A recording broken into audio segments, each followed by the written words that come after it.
Hayırlı akşamlar, selam aleyküm hürmetli dostlar. Efirde daima olğanı ki bu Noman Çelebiçihan adına bağışlanған programma bugün Cuma ertesi günü iyun ayının 18. günü ve daima sizler olğanı ki bu bugün Gülsüm Halilova studiyada çalışa ve efirimnin musafiri Ukrayna Halk Deputatı Kırım Tatar Milli Meclis Reisi ve bütün Dünya Kırım Tatarlar Kongresi'nin prezidenti Rifat Beyçubarov. Selam aleyküm, hoş geldiniz. Hayırlı akşamlar. İşte kıymetli dostlar, bu niyete beraber bugün bizim stüdyamızda telefon bağları da çalışa. Ekranlarınızda bizim rejissörlerimiz telefon numarasını gösteriyor. Onun vasıtası ile bugün bizlerge telefon açıp suallerinizni canlı yayında seslendirip bilesiniz. Suallerinizni beklerken de biz subetimizin en aktual suallerinin müzakereleri ile başlayımız. Rifat ağa, buna şu günleri, yani yanlışmasam iyunun 15'inde Kırım boyunca Ukrayna Yukarı Şurası'nda dinlevler ötkerildi. Siz umumen alganda bu dinlevlerge nasıl kıymet kesesiniz? Buna halk deputatı olarak ve milli meclis üyesi olarak. Her bir parlamentte böyle aktual mevzuların etrafında insanları toplayıp da bile bir akıl tanışmak için bile dinlevler yapması çok bile yakşı bir tedbir tanılı. Dinlevler dediğimiz vakti parlamentskiye slушание. Bir kedin karar alınmay akıl tanışıla o zaman. Ukrayna parlamentesinde bu böyle bir oturumlar gerekli kadar böyle çok yüksek basamaklı hiçbir vakit almamış idi. Elbette bazı mevzuların etrafında böyle toplumda çok böyle bir rezonanslı olsa o vakit orada hükümet azaları da gelirler. Ben bazı böyle bir toplantılarda çok bilgili alimler kelgenlerinde hatırlayayım. Misal için 5. sentyabr 2000 senesi biz Kırım'la ve Kırım Tatarlarla bağlı böyle bir dinlevler geçirdik edik. O vakit hem salonda, zalda dolu idi.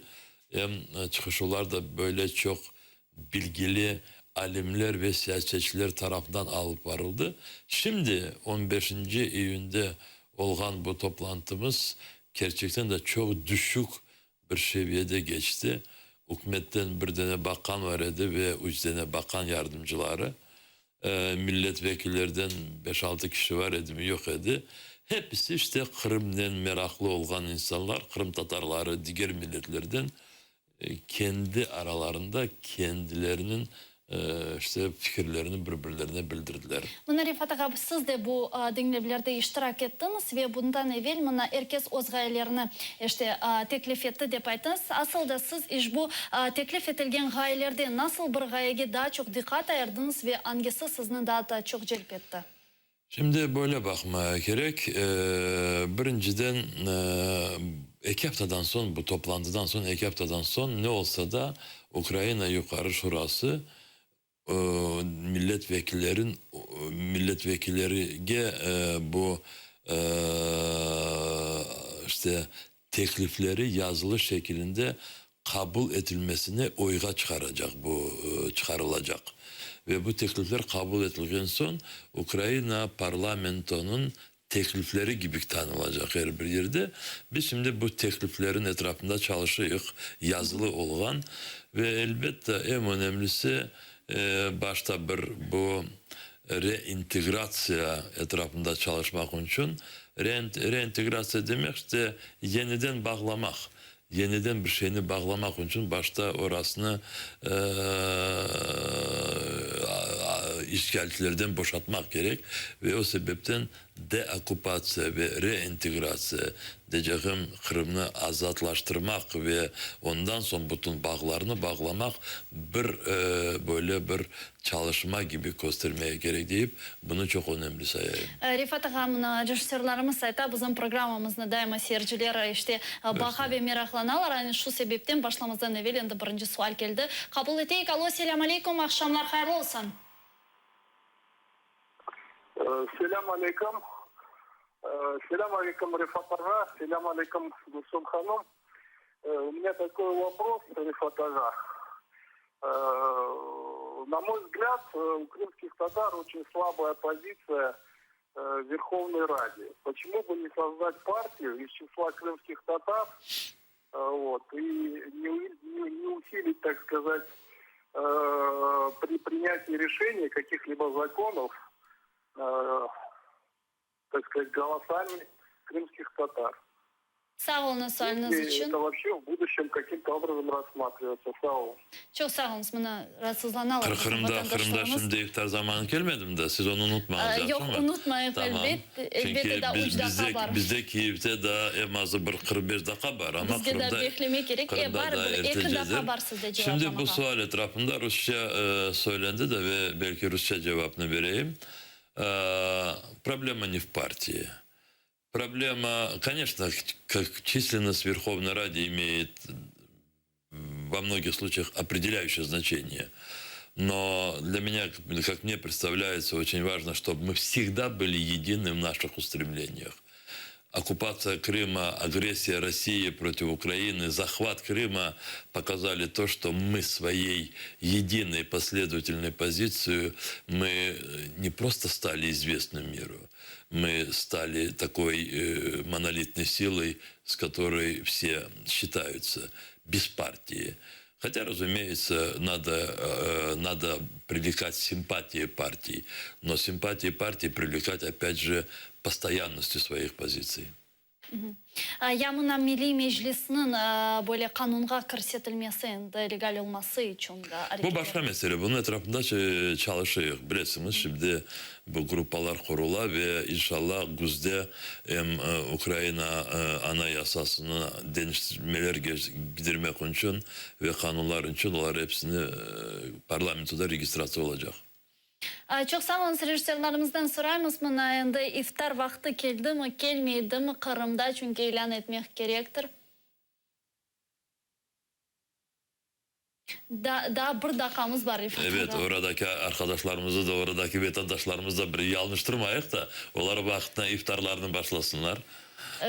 Ve gerçekten de buna bir dakikamız var ve yana bir sualden başlayımız, sonra ise devam ederiz. Buna bundan evvel de ayttınız, buna kene de bu parlamento dinlerlerine geçsek, aslında hem de sizin de bildirgeniz için aynı onda buna tahsil nazirinden gayrı diğer nazirler yok idi. Tek bazıları öz buna muavinlerine de yolladılar. Hiç olmadı buna işgal edilen teritoriyalarının naziri olsaydı ya da ne için siz buna nasıl kıymet kesesiniz ya da onlara Kırım gerek mi? Yok öyle değil. Ben gene de bunu söylemeyi isteyeyim ki bazı arkadaşlarımız ama Facebook'ta diğer yerlerde panikaya uğradılar. Bana Kırım Tatarlara kaldığı vakit ya da Kırım'a kaldığı vakit gelmemişler. Onlar dikkatle diğer bu dinlevlilerini baksınlar. Diğer suallerine bakıldığı vakit. Evet bu yakşı değil. Bu yaman aslı. Öyle yapmamalı gerekedi hükümet. Devam edecek hükümetle. Sorunlarımız da çok olacak olarga. İnşallah gelecekte kendilerini insanca alıp barırlar ve kendi bazı yapkanlar gelip yapkanlarını söyleseler de ondan yakışısı yok idi. Çünkü az da yapılmadı. Dışişleri Bakanlığı çok bizlerden yakışı çalışa ve şimdi belki biz bu mevzunda konuşuruz oradaki hapiste olan insanlarımızın etrafında büyükelçiler bazı ülkeleri çok attık bizlere yardımcı olalar. Elbette bu yardımlar hakkında biz sizlerle sohbetimizde devam ederiz. Şimdi Kırım'da iftar vakti ve kıymetli dostlar sizler için ATR telekanalında ezan yankıramakta şimdi. Allahu Ekber, Allahu Ekber. Allahu Ekber, Allahu Ekber. Eşhedü en la ilahe illallah. Eşhedü en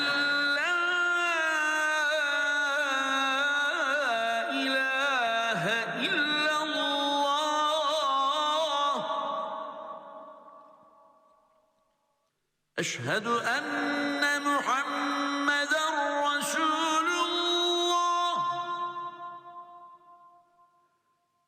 أشهد أن محمدا رسول الله حي على الصلاة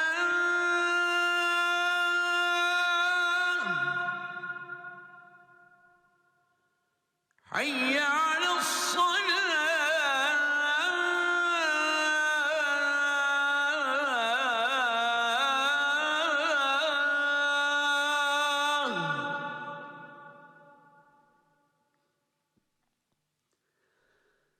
حي على الفلاح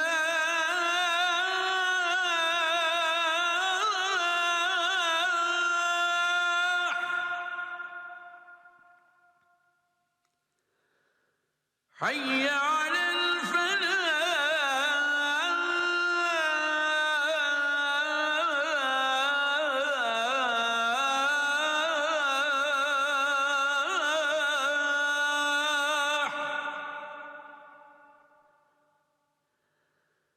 الله أكبر الله أكبر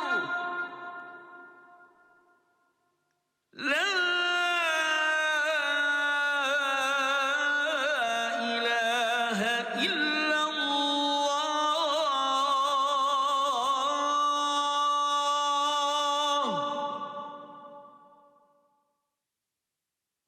Allah'ım senin rızan için oraza tuttum. Sana inandım, sana güvendim. Senin rızkın ile orazamı açtım. Ramazan ayının yarınki orazasına da niyet ettim. Artık benim geçken ve gelecek günahlarımı bağışla. Amin.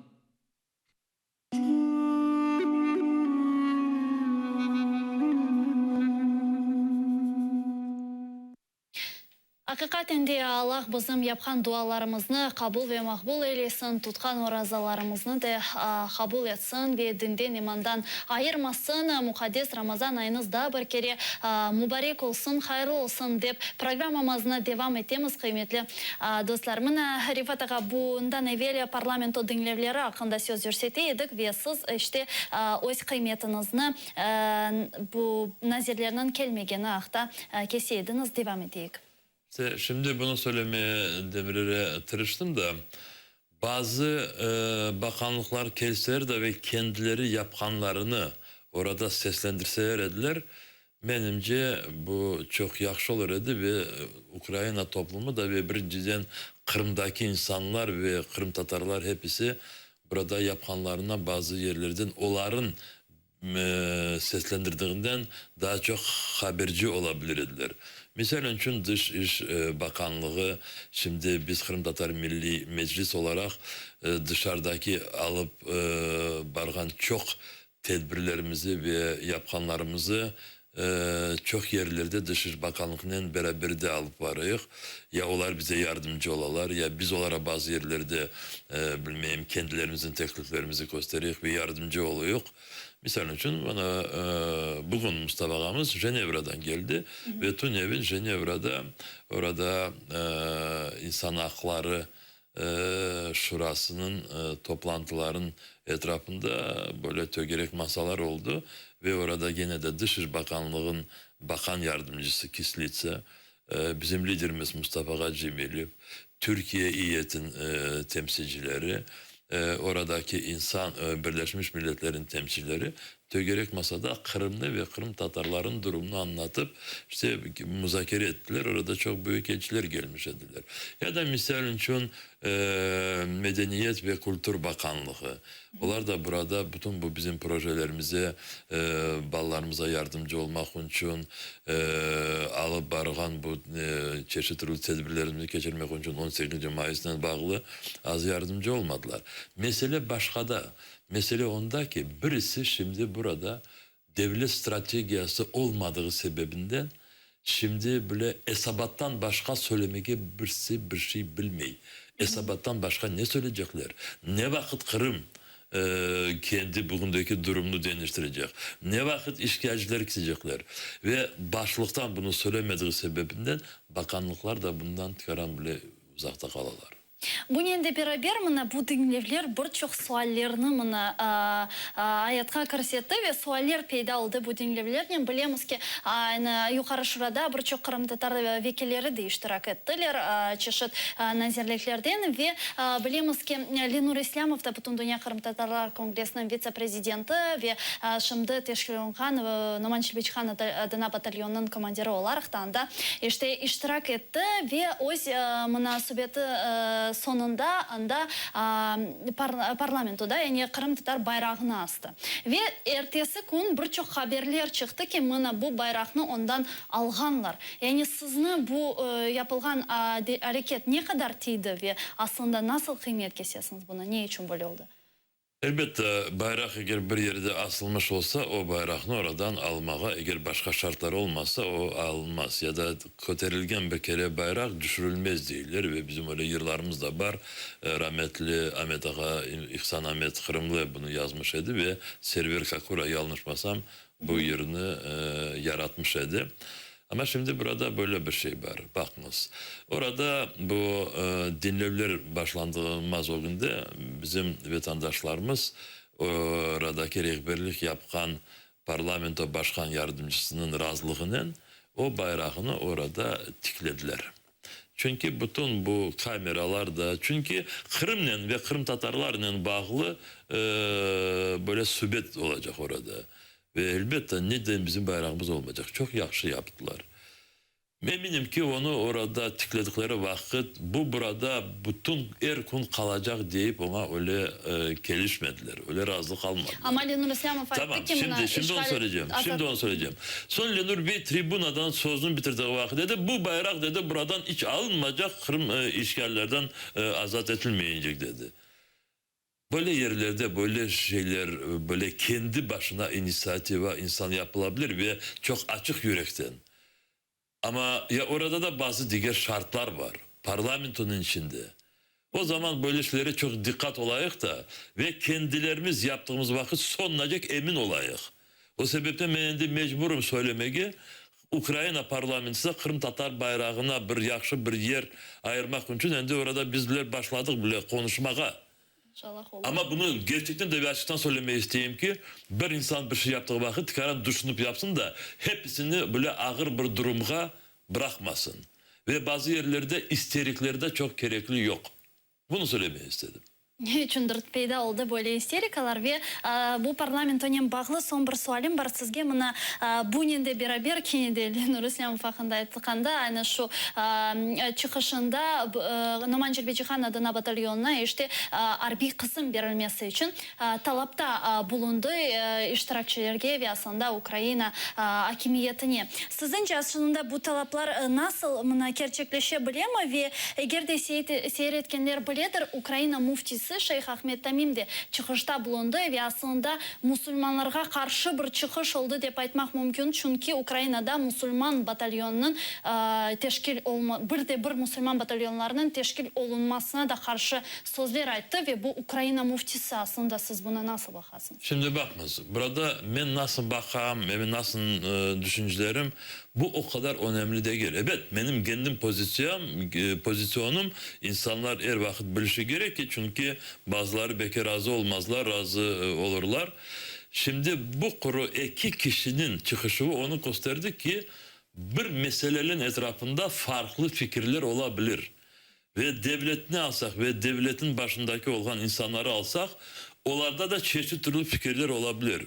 O sebepten eğer bizim kendimizin fikrimiz kendimizge ne kadar layık korunsa da ama biz diğerlerinin bu fikrini yerine getirmek için böyle bir yolga gelmeye becermediğimizden biz bu işlerimizi devam edeceğiz ama gene de isterikasız, gene de ultimatumsuzlar olmasın. O sebepten batalyon meselesini daha devam edecek. Bakınız iki kişi söze çıktı. Birisi Lenur İslamov çünkü çoktan batalyon meselesinden uğraşıyor ve söylediğine ben de razıyım. İkincisi Ukrayna mufti diyen bir insan. Ne kadar farklı fikirler. Yarın bizler daha bir başka bir tögereke varsak orada da 5-6 fikir işitebiliriz. Çalışarak da bazı yerlerde bu çalışmalarımızı yerine getirmek için çalışmadan o güne boş sözlerini bırakmayız. Ben buna hepsini çağıram. Hepsini çağıram. Çünkü bazı yaxşı ideyalarımız yerine gelmediği sebebi etrafında çok ofurtu yok. Ve bazı insanları dost yerine düşman yapayıq. Olmasın. Bundan evvel mına sizin düşünceniz hakkında aytkanda şunu da netleştirmek isteyim ki sizge hem de seyircilerimizge, çünkü siz mına Kırım Tatarlar için büyük bir avtoritetli insansınız ve aytkan sözleriniz de onlar için çok mühimdir. Aynı şu sebepten sizin fikriniz de onlar için çok mühim dep programımızda devam etemiz ve diğer suallerinin müzakerelerine geçsek, mına bilemiz ki aynı bu hafta şu günleri Rusya Federasyasında bulungan mına mabuslar, yani Salashenko ve Afanasyev Ukrayna'da bulungan Rus separatistlerini deniştirdiler. Siz bu mına denişmelerge aslında nasıl bakasınız ve Kırım Tatarlarının denişmeleri hakkında bilemiz ki elbette mahkemeden sonra onlar müzakere edilebilir. Aslında umumen bu mevzu ile bağlı mına Kırım Tatar Milli Meclisi'nin kıymetleri. Şimdi bakmaz, bu hapisten kimini böyle azatlaştırmaya ya da işte çıkarmaya devlet mi, diğer Ukrayna'daki toplumlar becerseler biz hepsine kullanıyoruz. Çünkü Rusya'nın hapislerinde insana bulunması çok zordur ve hayatına bile çok büyük orada riskolar var. Ve eğer böyle insan kendisi hapiste düşmüş olsaydı ama Rusya devletine karşı olup da hapiste olması binden ziyade çok ağır kele. Ve elbette bu Nadia Savchenko, şimdi Afanasyev, Saloshenko, bunlar şimdi Ukrayna'dalar. Biz de Ukraynalılarla beraber çok kullanıyoruz buna. Ama orada şimdi Kırım'da kuru en azı 18 tane bizim vatandaşlarımız, tamam 17 tane Kırım Tatar, 18. de Nuri Primov, milleti Kırım Tatar olmasa da o da bizim dindaşımız, Müslüman. Biz hepsine yardımcı olmaya orada tırışıyoruz. 18 tane kişimiz şimdi içeride. Ve bilesiniz ben başka yerlerde de bunu bildirmiş edim. Dedim ki endi Nadia Savchenko'nu azatlaştırgan son başka bir formülaya geçeyik. Hepsine. Всех на всех. Burada kimler var? Rusya'ya veriyor. Ama onlar da bizimkilerin hepsini versinler. Bu formülanın etrafında şimdi çok insanlar çalışırlar. Ama Rusya buna hiç hazır değil ve bunu kabul etmiyor. Bu geçen haftada ya bu geçe yatkan haftada bizler 15. iyun'de Ukrayna parlamentosunda 13. iyun'ydi bu pazar ertesi böyle bir tögerek masa geçirdik. İşte oradaki insanların ve oradaki hapiste olan birinciden insanların hakları etrafında ve bundan sonra bu parlamentoda dinlevler olgan son ikinci günü çetver günü işte ya Cuma akşamı Boris Pavlo Klimkin Dışişleri Bakanı, Valeriya Lutkovskaya, bu yukarı şuranın yanında insan haklarına bağlı kişi, vekaletlen kişi, men ve Aleksandra Matvichuk, biz dörtümüz kuru Kırım'daki bağlı bu hapisteki olan insanların böyle bir tögerek masa geçirip Ukrayna'nın endi yapacak bütün bu algoritm ya da taktikasını konuştuk orada. Hepsini açıklamadık. Ama gerçekten de şimdi bütün bu bizim 18 tane kişilerimiz Ukrayna'nın cedvellerinde. Ama burada bunu da söylemesiyim. Çünkü ana babaları bazılarını bakaydırlar. Rusya'nın prensipte de işte Rusya'nın bu inatlığı öyle.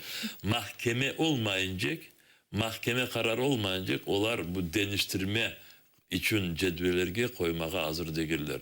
Ama biz diyoruz ki koyayık onları da cedvelge. Bununla beraber bu tögerek masa hakkında söz görsetkende yakınları belli ki Ukrayna yukarı şurada insan hakları boyunca işte vekaletli Lutovskaya Rus izdeşi yani Tatyana Maskalkova ile görüşmege planlaştıra ve aynı şu görüşmede işte bu Kırım mabusları hakkında söz yürütülecek eken, lakin bundan evvel de siz de aytkan ediniz benim programlarımda bu Tatyana Maskalkova'nın kim olğanı hakkında. Ve siz bu işin neticelerini nasıl görüyorsunuz ve ne kadar gerekli bu görüşme? Neticesi olabilir mi bunun? İşte bu 2 gün devamında biz Valeriya Lutkovskaya'nın beraber bu çalışmalarını alıp varıyoruz. 21'inde mi 22'sinde görüşecek. Yani bir 2 gün içinde görüşecek Maskalkova'nın. Ve orada bu cedvellerde bizimkileri de hepsi olacak. Ama diyeyim de bu yakın zamanda çözülecek bir meseleye oşamay. Ve ondan da başka bugün de 3 kişini de biz böyle yazılışıp oraya gidirdik. 3 kişi bu siyasetten bağlı değil. Kırım Tatarlar ama Ukrayna zamanında hapiste tuttular da ama mahkeme olmamış idi. Yetiştirmediler mahkemenin geçmeye de şu arada Ruslar gelip Kırım'ı zapt ettiler. Ve şimdi onları Ruslar mahkemeden geçirip Rusya'nın toprağını alıp varmaya istiyorlar. Ve bu 3 kişini de biz şimdi bu sonki cedvele gidirdik. Bu insan hakları, bu siyasetten bağlı konu değil. Ve bundan evvel mına mahkemeler hakkında söz örsetkende bilemiz ki mına Kennedy Kırım'da ve Rostov'da şimdi mahkemeler ötkerili. Mesela Kırım'da vatandaşımız Rifat Aliyev ve Arsen Jeparov'nın mahkemelerini Kennedy sozalar ve Kennedy oge alalar. Bunun da beraber Hizbut Tahrir bir sualimiz var. Sonra men telefon bağımız var. Ondan sonra men sualimini seslendiririm. Alo, akşamlar hayırlı olsun. Selam aleyküm. Alo, selamünaleyküm Yusuf Ağa. Gülsün Camşırım çok sağ ol. Böyle informasyon verdiğinizde benim sualım Rifat Ağa'ma. Rifat Ağa ötken yılı bir yıl evvelsen Prezident aytkan lafların burada tekrar etti 18. Mayıs'ta. Bizge koyamında Kırım'dan. Bu bizim başlayı aldatmağa. Nasıl ki prezidentler ayttılar, aldatıp şu günlerine getirdiler. Şimdi bu prezident burada yıl ben kendimin gelecek yılda 18 Mayıs'ta şu lafların burada aytacak. O birincisi. İkincisi, Kırım Tatar batalyonu kurası sandı. Allah kolay getirsin. Niçin Ministrasyon Baronu onu yanına almayın? Onu uzaktan dilinden yapmayın. Benim fikrim şu. Onlar korkalar, bizim batalyon balaban olacak, kuvvetli olacak. Bizim başka Kırım'ı kurtaracak batalyonumuz yok. Bizim milletimizi kurtaracak adamlar Ukrayna'da tek az, Verhovna'da kurs etti. Bir sınav ekledi, yarakları yok. Bir operatör, bir tane zam ministersi. O daha iki oldu. Daha iki olsa, bizim meselemiz elinde alabilir bir 10. meseleye düşecek. Sizden başka, Sefa'dan başka, Yunus'dan, bugün vatandaşlarımızdan başka birisi yaraklanmay, Refat. O Kırım'dan pek yakışık görünüyor. Siz aytkan informasyonu Kırım'da öyle bir tekrar edilir, öyle bir bakılar, hava dayan bakılar. Mesela ilk gün havalar, dua edeceksin, öyle kıbık bakıp oturamız. Kaydan bir yaşı bir haberler kesin diye.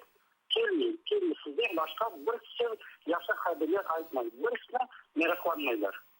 Çok sağ olun. Siz çok sağ olun. Allah sağlığınızı versin. İlerideki Kırım'da endi görüşürüz inşallah deyip düşünüyoruz. Siz de çok sağ olunuz.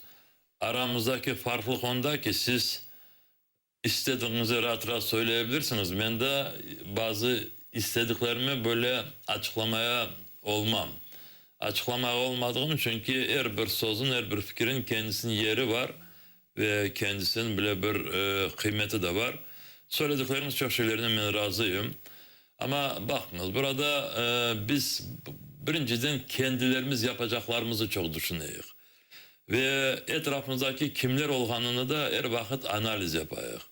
Ve o sebepten ben size şimdi şahsi değil de ama bazı gençlere çünkü bana bazıları da yazarlar da işte bana Rifat Ağa öyle böyle bilmeyeyim orada o kadar biz endi böyle yapacak.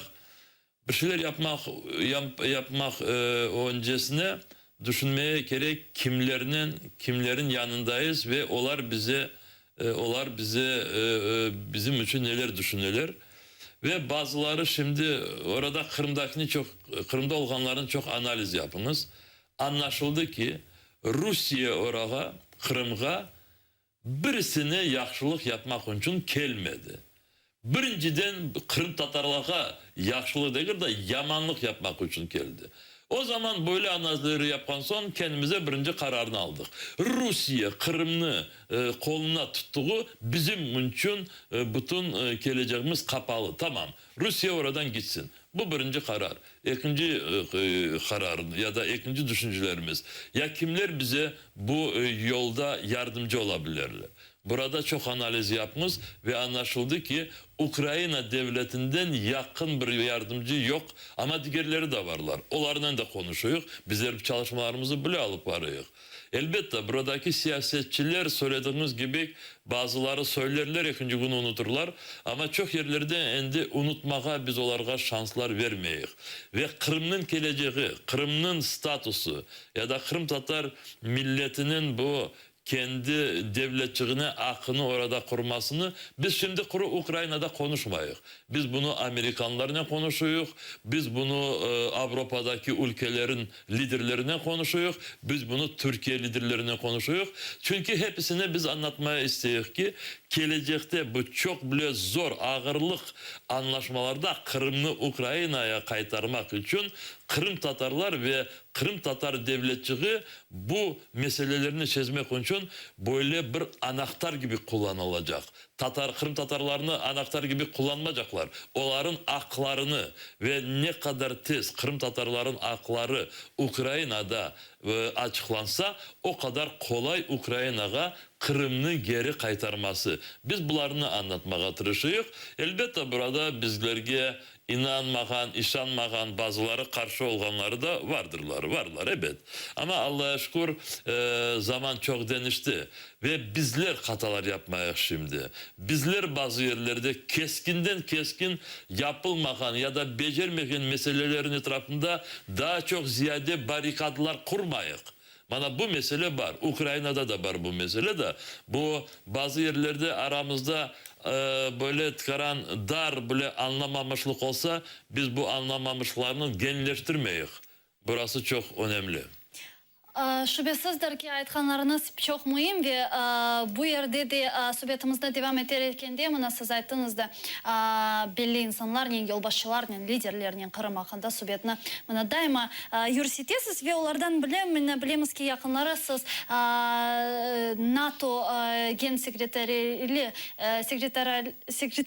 ile konuştunuz ve aslında bana nasıl sorular da müzakere edildi, koterildi ve sanksiyalar hakkında da laf ettiniz mı? Çünkü bilemiz ki endi Avrupa Birliği bir yılga Rusya'ya karşı bu sanksiyalarını uzattı. Bakın bu Amerika'dan ya, nasıl Avrupa işte? Birliği bu yaptırımları ya da sanksiyalarını uzatması için bizler çok biz de meclis taraftan Kırım Tatar Milli Meclis taraftan çok kendi hisselerimizi koştuk. Çok ülkelere varıp çıktık. Bu April ayında, Mayıs ayında, İyun'un başında ve Allah'a şükür şimdi bu senenin sonunacak Rusya'ya karşı bütün bu eskideki kabul edilen sanksiyalar devam edecek. Rusya için bu çok büyük ağırlık. Rusya düşe yavaş yavaş değil de düştüğü de korunuyor. Ama en önemlisi gelecek seneler ne olacak? Ve ne yerde nasıl suallerin etrafında diyalog başlanacak ve bu yerde bizde bazı böyle diskusyonlar var, bazı farklılıklar var. Bilirsiniz bir hafta evvelsi Andreas Rasmussen evvelde NATO Genel Sekreteri de 2014. seneye. Şimdi yakın zamanda yanlışmasam 27. Mayıs'ta Poroshenko kendi emrinden onu resmi danışman gibi kabul etti. Şimdi Poroshenko'nun danışmanı ve bilgili Avrupa'da böyle çok bilgili bir siyasetçi. Ruslar aman tezleştirip ondan büyük bir interview yaptılar. Ve bu interview'de Kırım için de soradılar da ve dedi ki Rasmussen ben dedi açıktan söylemeyi isteyeyim dedi. Rusya Kırım'ı haksız kendisine koştu ve bunu hiçbir vakit dünya kabul etmeyecek. Biz de bunu kabul etmeyeceğiz deyip açıkladı. Ama dedi ben Ukrayna Cumhurbaşkanı, Ukrayna Prezident'in danışmanı olarak ben şimdi kendi böyle tekliflerimde Kırım'ı birinci sıraya koymamalıkını söyleyebilirim. Çünkü ve son anlat işte Ukrayna böyle olsun öyle olsun. İkinci basamakta son Kırım'ı da kaytarmak için davransın. Son ben ona büyük bir kritika yapmış idim Facebook'ta. Kendisi beni aradı kendi memleketinden dedi ben böyle konu Kiev'de olacağım. Bir görüşeyim dedi. Evet dedim hazır üzeri vakit. Konuştuk. Çok iyi sohbetimiz oldu. Sohbetleştik ve ben bizim pozisyonumuzu anlattım. Ve dedim bizim o kadar siz bellediğiniz gibi bizim zamanımız yoktur. Milletimizin o kadar zamanı yoktur. Darala Çünkü vakti onlar değil. bizi oradan çıkarmaya tırışalar. Ve dedim ki bizim formulamız bir istek oluşu gerek. Bu istek Ukrayna devletin bütün dünya tarafından tanılgan sınırları yeniden tiklensin. Ve bu sınırların içinde Kırım da var. O sebeple söylemeyi istedim ki Donetsk, Lugansk, Kırım bir sırada olsun. Böyle olmasa dedim çok çatak olacak. Bizler de Kırım Tatarlar olarak size başka böyle bir fikirler ya taraftarlar olmak için biz sizi böyle rahat bırakmayacak diye böyle kuluşturdum tıkaran. İkinciden biz Kırım Tatar o kendisi soradı. Kırım'ın geleceğini nasıl koruyorsunuz? Şimdi arkadaşım soradı da işte aynı ben bunu anlattım. Kırım'ın geleceği oradaki tamirli milletin akları tiklenmesinden bağlı. İşte orada elbette Kırım Tatarların, Rusların yaşayan, Ukraynilerin hepsinin insan akları bir basamakta saklanışı gerek. Ama aynı zamanda Kırım Tatar milleti kendi devletçilik kurulması akını yerine getirdiği gibi duygusu oluşu gerek. Ve burada kanunları hazırlamaya gerek. Ben buna çok memnunum kendisi dedi. Siz dedi Kırım Tatarları değil de hepsini orada düşünürsünüz dedi.